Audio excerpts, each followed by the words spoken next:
ராஷ்மிகா மந்தனா தனுஷ் கூடயே சுத்திக்கிட்டு இருப்பாங்க. ஒரு பிச்சைக்காரன் இவன் எப்படா கையில மொபைல் வச்சிருப்பாங்கிறது கதைப்படி லாஜிக்கே இல்லாம இருக்கும். அதுக்காக வேண்டித்தான் ராஷ்மிகா மந்தனாவையும் கூடவே சுத்திட்டு இருக்கிற மாதிரி ஒரு கேரக்டர் செட் பண்ணி வச்சிருக்காங்க.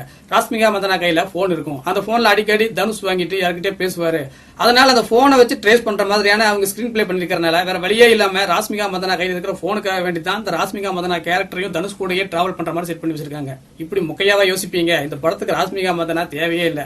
ஒருவேளை அவங்களுக்கு தனுஷ் மேல ஏதோ ஒரு லவ் அந்த மாதிரி வந்துச்சு, படத்துல 2 டூயட் சாங்குக்கும் ஒரு குத்துப்பாட்டுக்கும் அவங்களை யூஸ் பண்ணிக்கலாம்னு நீங்க யூஸ் பண்ணி இருந்தாலும் கூட சரி, ஏதோ ஓகே, பாக்குறவங்களுக்கும் ஒரு சந்தோஷமா இருக்கும். அதுக்காக வேண்டியாச்சும் ராஷ்மிகா வந்தாங்களேன்னு தோணும்.